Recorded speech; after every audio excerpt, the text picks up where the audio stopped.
Unknown Number. Kendra Licari, Part 2. The case of Kendra Licari, a Michigan mother who orchestrated a prolonged campaign of cyberbullying against her own teenage daughter, Lauren Licari, stands as a disturbing example of familial abuse in the digital age.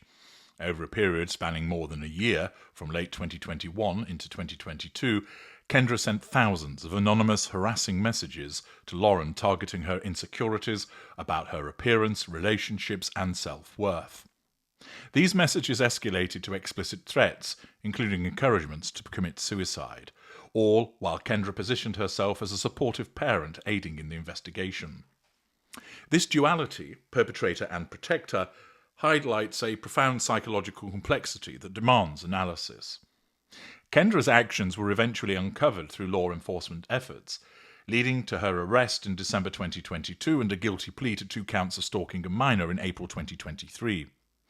She was sentenced to between 19 months and 5 years in prison, with ongoing debates about her motivations. To understand Kendra Licari's behaviour, it is essential to contextualise her within her family and personal history. Kendra, born in the early 1980s, worked as a girls' basketball coach at Beale City High School in Michigan and held administrative positions at local universities, including Central Michigan University and later Ferris State University. Her marriage to Sean Licari produced Lauren, who was 14 when the bullying began. The family appeared outwardly functional. Kendra was involved in Lauren's school life, coaching her in basketball and fostering close ties with Lauren's boyfriend, Owen McKinney, and his family. They even formed a pandemic bubble during COVID-19 lockdowns in 2020, sharing meals and activities.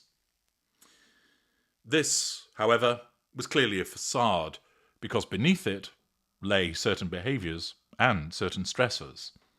In 2019, Kendra was fired from her job at Central Michigan University for reasons not publicly detailed, which led to financial strain. Might this have resulted in a reduction of emotional empathy for her daughter, causing her to behave as she did?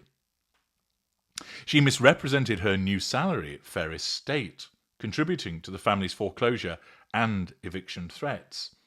Is this lying for the purposes of needing some form of control, to avoid accountability?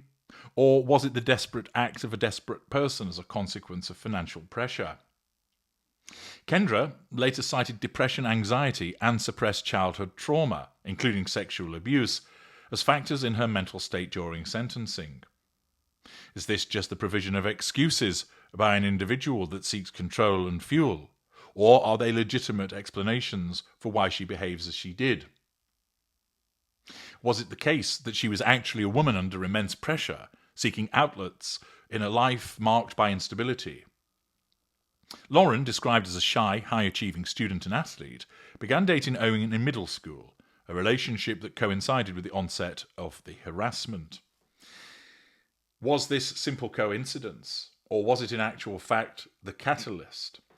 Was it the case that Kendra Licari was jealous of her daughter, fearing losing her to the new boyfriend, and that her subconscious need for control was being eroded by her spending more time in relation to this young man, in respect of talking to him, thinking about him, messaging him? Was it a reminder of something else? Was it, as Kendra had suggested, that the presence of a male in the life of her daughter resurrected traumas and she sought to protect her, and did so in a clumsy and unpleasant and horrific way? The bullying started subtly in fall 2019 with messages about social exclusions, such as not being invited to a Halloween party, but by 2021 had escalated into daily barrages. Kendra's role as a mother coach placed her in a position of authority, allowing her intimate knowledge of her daughter's life, details she weaponized in the messages. Does this support an absence of emotional empathy? This background certainly reveals a pattern of enmeshment, where Kendra's identity was deeply tied to that of her daughter's. Is this because she saw her daughter as an extension of herself? Might it be a form of codependency, where the parent's unmet needs manifest in controlling behaviours over the daughter? Might it be that Kendra feared losing relevance as Lauren grew more independently? Or was that fear of losing relevance actually a manifestation of a subconscious need for control?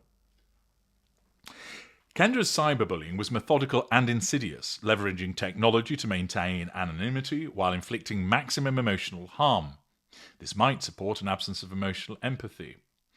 She used burner phone apps to generate fake numbers, VPNs to mask IP addresses, and even software to simulate local area codes, making it appear as if the messages came from peers at school.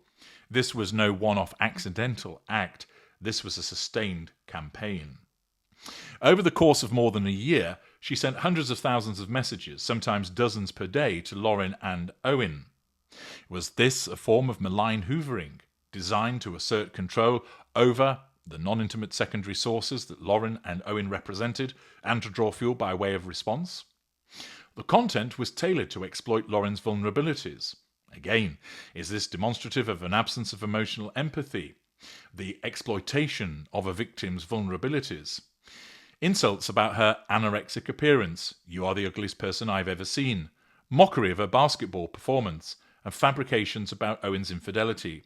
"Owen is breaking up with you. He no longer likes you." The messages also included explicit sexual content.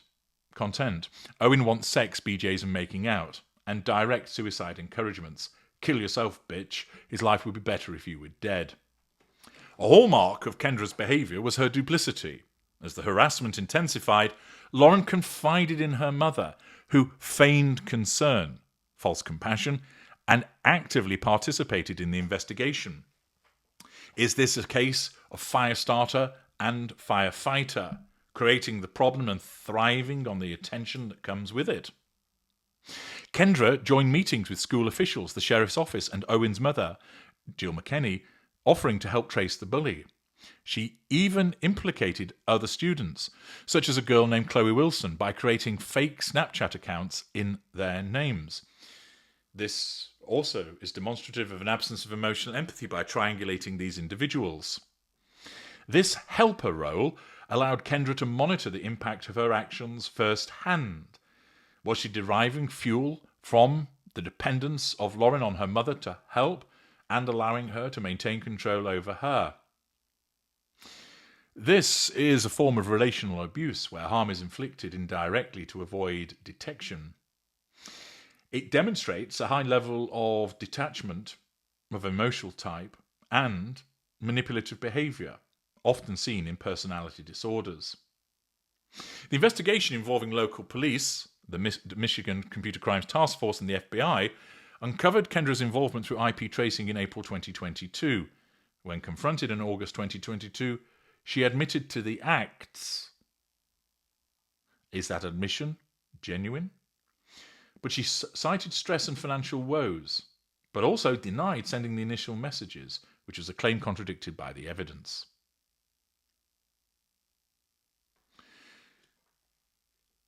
One of the foremost considerations is factitious disorder imposed on another, FDIA, or, as it used to be known, Munchausen syndrome by proxy, where a caregiver fabricates or induces illness in a dependent to gain attention or sympathy.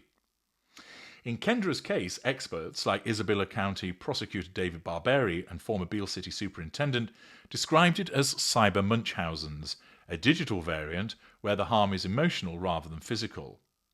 By bullying Lauren online, Kendra created a crisis that positioned her as the comforter, ensuring her daughter's emotional reliance.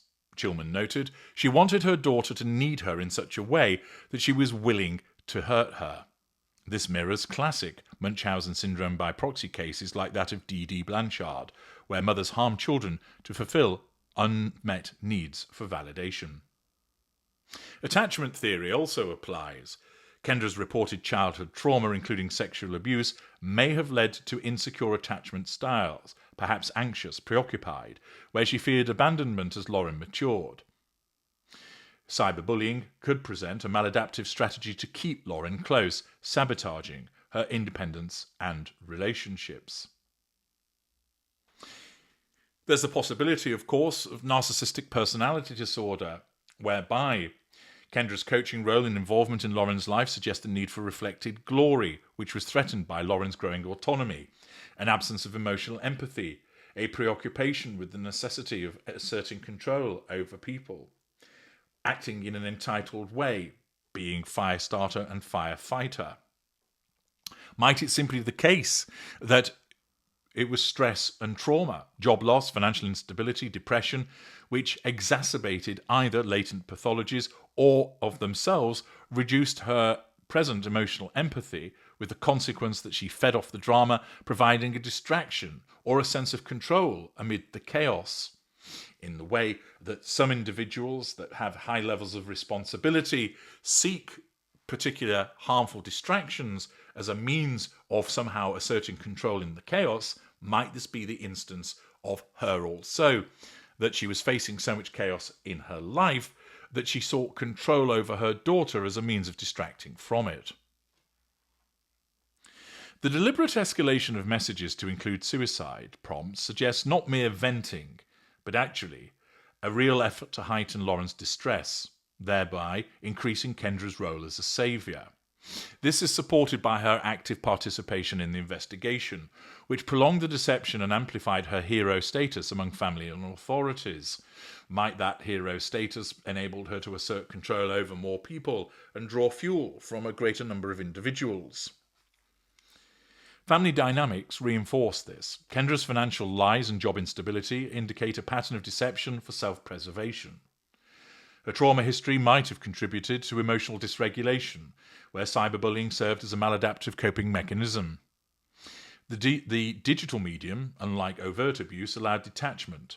Kendra therefore could harm without witnessing immediate physical reactions, reducing guilt if she experienced it. It might also be questionable as to the extent that it would provide her with fuel, for she was not necessarily seeing the immediate reaction. However, she would be receiving fuel, if she's a narcissist, as a consequence of the messages that were sent back when Lauren originally sought to fight it, and, of course, with the reactions from her daughter confiding in her as a consequence of the messages and the responses of a host of other people. Indeed, it would increase her level of exposure to other people and their responses beyond that which she would ordinarily achieve on a day-to-day basis.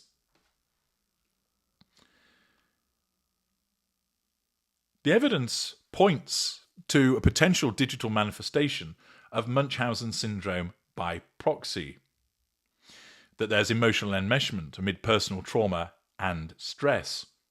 By harming Lauren emotionally, Kendra ensured her dependence, satisfying unmet needs for validation and relevance.